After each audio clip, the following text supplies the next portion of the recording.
আমরা দুই বান্ধবী একসাথে হলে এত গল্প করি যে বাচ্চাদেরকে একসঙ্গে দিয়ে দিই, আর আমরা দুইজন সেই ছোটোবেলায় চলে যাই, মনে হয় যে ছোটোবেলারই আমরা বান্ধবী আছি।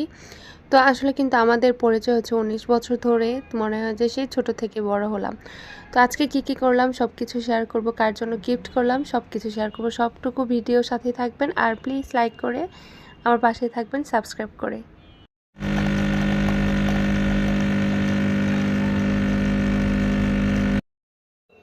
শুধুমাত্র চালাক, পরিশ্রমী, বুদ্ধিমতী আর ধৈর্যশীল হলেই কিন্তু মানুষ হওয়া যায় না।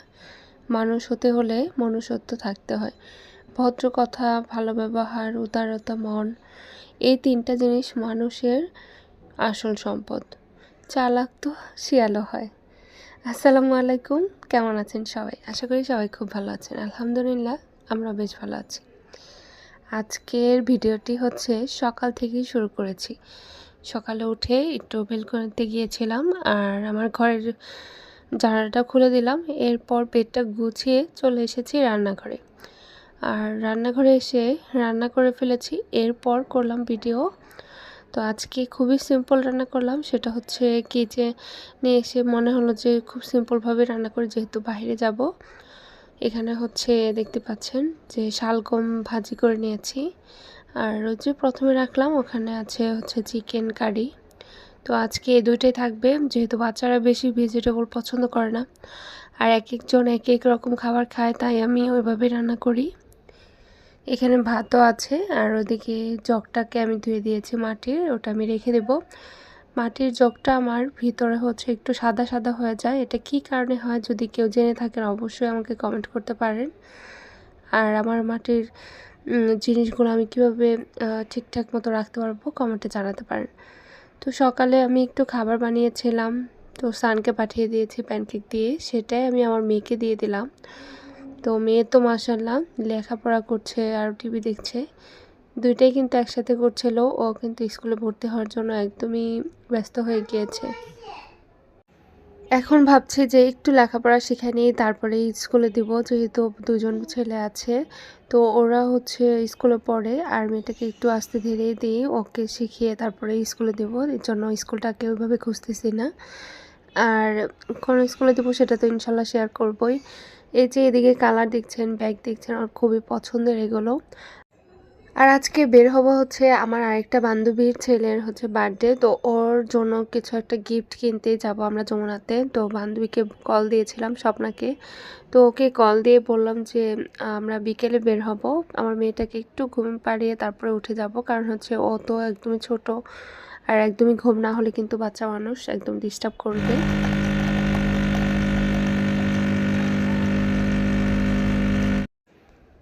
তো আমার বান্ধবীর হচ্ছে বাচ্চারা যেহেতু বড় হয়ে গিয়েছে, ওর তো ওরকম টেনশন নেই, ও যখনই ফ্রি থাকে ও কল দেয়, আবার আমিও কল দিই। আমরা কথা বললে 1 থেকে 2 ঘন্টা পর্যন্ত কথা বলতেই থাকি, আর কথা শেষ হতে চায় না। এদিকে আমি কফি বানিয়ে নিয়েছি, যেহেতু আমার মাথাটা একটু ঝিম ধরছিল, তো ভাবলাম একটু কফি খেয়ে নেই। তো আজকে যাব অনেকদিন পরে। আর এই যে কাপটা দেখতে পাচ্ছেন, এই কাপটা কিন্তু আমরা একসঙ্গে কিনেছিলাম শেয়ারং থেকে।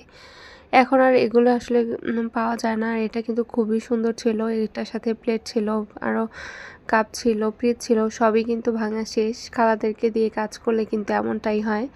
তো নিজেরা যখন করি তখন তো ভালোই থাকে, তারপরে খালাদেরকে দিয়ে তো করাতেই হয় মাঝে মধ্যে। কিছুদিন আগে তো আমার বার্থডে গেল, তখন তো ওই যে ভাবিটার ছেলের বার্থডে, তাও সে এসেছিল, সে আমাকে একটা পার্স দিয়েছে। তো আমি ভাবছিলাম তার তো ছেলেদের কি হতে পারে, এমন একটা গিফট মাথায় আসছিল না। অনেকক্ষণ যাবৎ ভাবছিলাম, যে বান্ধবীর সাথেও কথা বলছিলাম, ও কী দিবে আমি কী দিব সেটা কোনোভাবে শিওর করতে পারছিলাম না। তো অনেক ঘোরাঘুরি করব, ওখানে যাব, তারপরে দেখব কী নেওয়া যায়। তো আমরা হচ্ছে একটু রেস্ট নিয়ে আমি দুপুরে খাওয়ার পরে মেয়েটাকে একটু ঘুম পাড়িয়েছিলাম। এরপর একটা পার্সেলও চলে এসেছে, এই পার্সেলটা আমার অনেক বেশি পছন্দের ছিল, আর এটা আনার জন্য আমি অনেক দিন ধরে দেখছিলাম, কিন্তু এখন লাস্টে দেখলাম একটা ল্যাম্প আমাকে দিয়েছে আমার বার্থডেতে। কিন্তু ল্যাম্পটা রাখার জন্য ওরকম ছোটোখাটো আমার মানে টেবিলও নেই, তো সেই কারণে ভাবলাম ছোটোখাটো একটা টি টেবিল অর্ডার করতেই পারি, যেহেতু আমি চা লাভার, তো চাও খেতে পারবো মাঝে মধ্যে, আবার হচ্ছে আমার যে বেডের পাশেও রাখতে পারবো। এটা কিন্তু মার্বেল কোটের আর নিচেরটা হচ্ছে কাঠের, খুবই মজবুত ছিল, খুবই সুন্দর ছিল। আর এটা কিন্তু ধরে আমি বুঝতে পেরেছি কেমন। এই পার্সেলটা দেখে আমি টাকাটা ব্যাক দিয়ে তারপর চলে এসেছি যমুনাতে। তো বান্ধবীকে কল দিয়েছিলাম, ও বললো যে আমি যমুনাতে চলে এসেছি, তুমি চলে আসো। আর এর মধ্যে আমি ওকে ফোন দিয়ে চলে এসেছি, আর ওকে একটু ভিডিও করতে নিয়েছিলাম।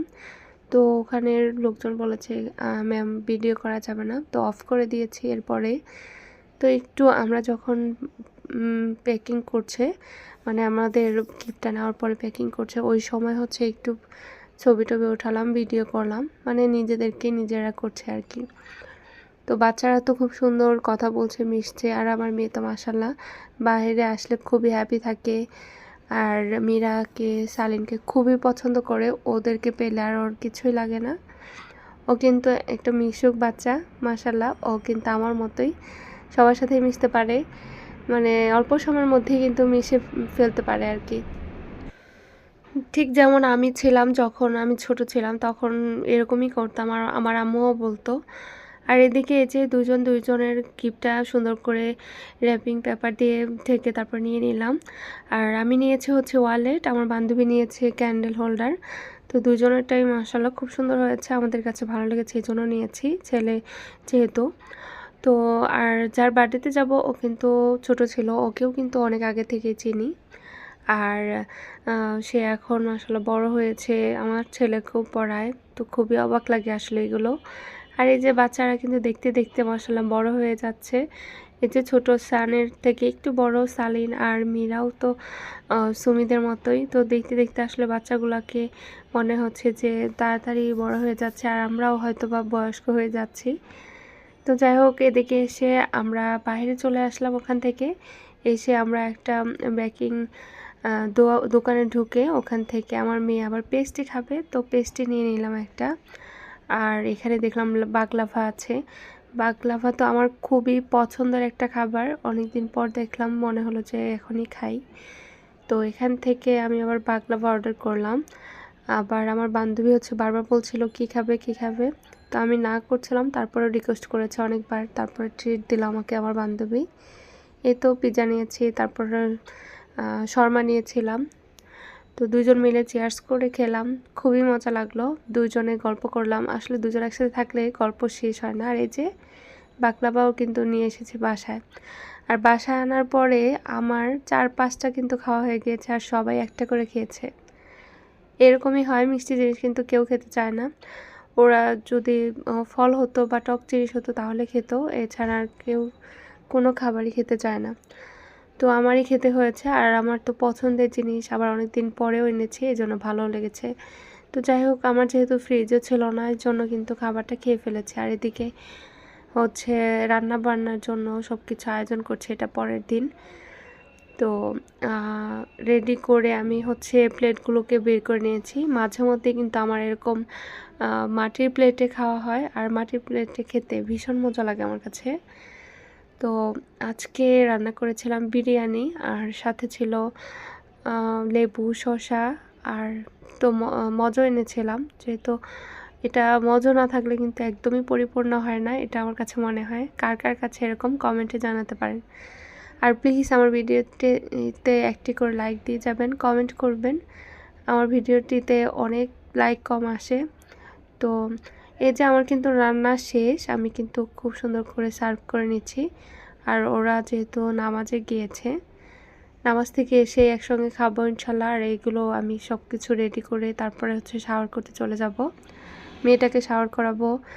আর এর আগে আমি এগুলো গুছিয়ে রাখছি, যাতে করে ওরা এসে আর তাড়াহুড়া করতে না হয়, যেন খাবারটা খেয়ে ফেলতে পারে এসে আমাদের সাথে বসে। তো আমি খাবারগুলোকে গুছিয়ে আমি একটু ভিডিও করে নিচ্ছি, যাতে দেখতে সুন্দর লাগে। মাটির জিনিসে খেতেও কিন্তু ভীষণ মজা, আর দেখতেই কিন্তু বেশি বেশি ভালো লাগে আমার কাছে। তো এই যে আমার কিন্তু বিরিয়ানিটা খুবই ঝরঝরা হয়েছিল, আর টাটকা যেহেতু মাংস, তো এটার জন্য খুব ভালো হয়েছে। আমি যেহেতু গরু মাংস একদমই টোটালি খাই না, সেজন্য আমার জন্য ভাত ছিল, সাথে সবজি মাছ এগুলো ছিল। তো এটা হচ্ছে বিকেলে। তো বিকেলে হচ্ছে একটু ওদের জন্য নাস্তার আইটেম তৈরি করে আমি যাব বাইরে। তো এটা হচ্ছে তৈরি করছি বার্গার। বার্গারের জন্য কিছু চিকেন আমি ভেজে নিয়েছি, চিকেন ছিল ওগুলোকে। আর সাথে হচ্ছে মেয়োনিজ তৈরি করলাম, সস দিয়ে দিলাম, আর সসেসও দিব। তো এগুলো দিয়েই খুব সুন্দর করে একটা বার্গার রেসিপি তৈরি করছি। এটার সাথে শসা দিচ্ছি। বাচ্চারা যেহেতু লেটুস পাতা বা গাজর এগুলো কিছুই খাবে না, পেঁয়াজ খাবে না, সেগুলো দেইনি। আর এখন কিন্তু বাচ্চারা একদমই বাসার খাবার পছন্দ করে না, তারপরে আমি চেষ্টা করি হোমমেড তৈরি করে দেওয়ার। তো যদি বার্গার পিৎজা এসব তৈরি করে দিই তাহলে কিন্তু আর কিনে খেতে চায় না, তো সেই কারণে আমি কিন্তু বানিয়ে দিই। আর এগুলো কিন্তু খুব ভালো, মানে বাসারটা। বাহিরেরটা আমার কাছে মনে হয় যে একদমই খাওয়া ভালো না, তেলটা ওদের পুরানো থাকে বা মেয়োনিজটা ফ্রিজে থাকে, এরকম লাগে আমার কাছে। তো যাই হোক, বাচ্চাদের জন্য এই যে এগুলো করে নিলাম। আর সাথে হচ্ছে পিন আপ করে নিচ্ছি টুথপিক দিয়ে। আমার সান হচ্ছে একটু টুথপিক দিয়ে হেল্প করছিল, আমাকে লাগিয়ে দিচ্ছিল। আর এটাকে আমি একটু গরম করার সময় একটু লালচে হয়ে গিয়েছে, তো খেতে ভীষণ মজা হয়েছিল, গরম গরম আর একটু ক্রিস্পি ছিল উপর দিয়ে। আর সাথে তো আমি একটু গাজর খেয়ে নিচ্ছি, গাজরটা আমার খুবই পছন্দের। আর এটা পরের দিন সকালবেলা কি নাস্তা করব, তো আজকে ছিল হচ্ছে বাটার ছিল, তারপর ব্রেড ছিল। তো এটা দিয়ে আমি আজকে রুটিটাকে একটু টোস্ট করে নিব। তো এই টোস্টটা খেতে আমার এত মজা লাগে, মনে হচ্ছে আমি কোনো বেকারিতে বা কোনো রেস্টুরেন্টে চলে এসেছি, বা হচ্ছে বড় কোনো 5 স্টার হোটেলে এসেছি। আমাকে এরকম করে একটা রুটি টোস্ট করে দিয়েছে। আর যখন বুফেরগুলো খাই মনে হয় যে ঠিক বুফের মতোই তৈরি হয়েছে। তো এরকম করে আমি নিলাম। তো এটা হালকা টোস্ট থাকবে, টোস্টার মতো, আর হচ্ছে সাথে চা। এটা না হলে তো নাই। তো এটা খেয়ে মনে হয় যে সকালের ঘুমটা ভাঙে। আজকের ভয়েসটা আমার এত কষ্ট হচ্ছে কারণ আমার অনেক দিন পর ঠান্ডা লেগেছে। আর সবাই দোয়া করবেন আমার জন্য যেন তাড়াতাড়ি সুস্থ হতে পারি। আর এই যে আমি তার পাশাপাশি কিন্তু রান্না শুরু করে দিয়েছি সকালের খাবারটা খেয়ে পরের দিন। এটা তো রোস্ট রান্না করব, এই রেসিপিটা আমি অনেকবার শেয়ার করেছি।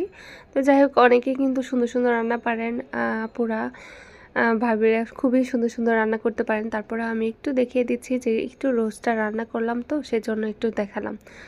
তো যাই হোক, বাচ্চারা কিন্তু রোস্টটা খুবই পছন্দ করে। এর সাথে যে সাদা পোলাওটা আছে, রাইসটা আছে, সেটাই রান্না করে নেব। আর যেহেতু গরু মাংস আছে, সাথে মুরগির মাংস তরকারি আছে, আর একদমই কিছুই লাগবে না। খাওয়া দাওয়ার পর আমি হচ্ছে রান্নার পর খাওয়া দাওয়া করেছি, আর তখন আর কোনোভাবে ভিডিও করতে পারিনি। তো এরপর হচ্ছে টেবিলটাকে পুরোটাকে আমি হচ্ছে ক্লিনার দিয়ে ক্লিন করে নিয়েছি। এরপর আগের মতো করে রেখে দিচ্ছি যাতে করে আমার জায়গাটা খুব সুন্দর থাকে। তো যাই হোক, খাবার খাওয়ার পরে যে কাজগুলো আছে সেগুলো কিন্তু খুব সুন্দর করে করার চেষ্টা করি, যাতে করে কোনো জায়গায় কোনো কিছু না পড়ে থাকে, পিঁপড়া না ওঠে। যেহেতু বাচ্চাদের ঘর অবশ্যই ক্লিন রাখতে হয়।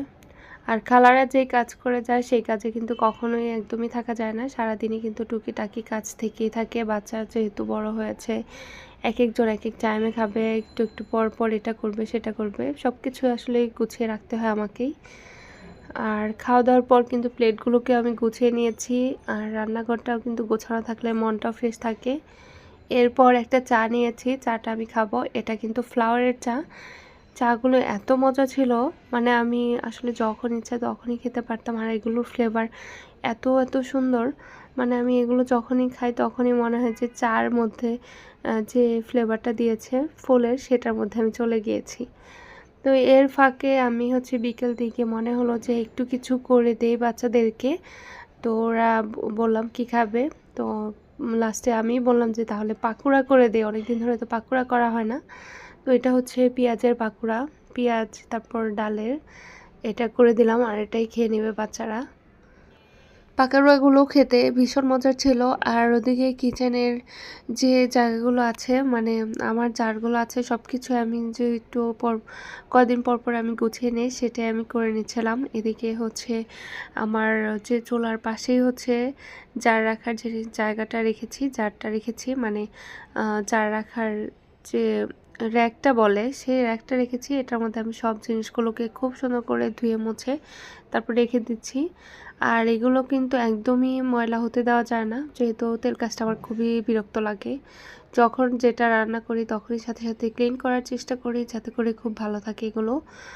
আর এরপর দুপুর দিকে আপনাদের ভাইয়া দেখলাম যে মিষ্টি এনেছে, তারপর রসমালাই এনেছে। তো আমার যেহেতু পছন্দ কয়েকদিন পর পরই এই কাজটা করে, তো আজকেও দেখলাম যে অর্ডার করেছিল। আর এইখানে চলে এসেছে মিষ্টিগুলো খুবই খুবই সুন্দর ছিল আর খুবই মজার ছিল মিষ্টিগুলো। এগুলোকে আমি আমার বক্স প্লাস্টিকের মধ্যে রেখে দিচ্ছি, ওই কাগজের ইয়ে থেকে এনে এই বক্সে আমি রেখে দিলাম যাতে করে আমি ফ্রিজে রেখে দিতে পারি আর এটা কয়দিন পরে যেন শেষ হয়, যেহেতু একবারে তো শেষ করা যাবে না। আর এই তো আমার রসমালাইটা আমি একটু ট্রাই করে দেখব কেমন। এত মজার ছিল রসমালাইটা, আসলে খুবই মজার ছিল রসমালাইটা। তো কি বলবো আর, মানে এখনও দেখছি আমার মনে হচ্ছে যে আজকেও আমার খেতে হবে এরকম লাগছিল। রসমালাইটা এত লাগা লাগা ছিল আর আমাদের ঠিক টাঙ্গাইলের রসমালাইয়ের মতো লাগছিল, যে এত মজার রসমালাই কি এখনও ঢাকায় পাওয়া যায় কিনা আমার আসলে বিশ্বাস হচ্ছিল না। তো যাই হোক, কেমন লাগলো ব্লগটি, ভালো থাকবেন সবাই, আল্লাহ হাফেজ।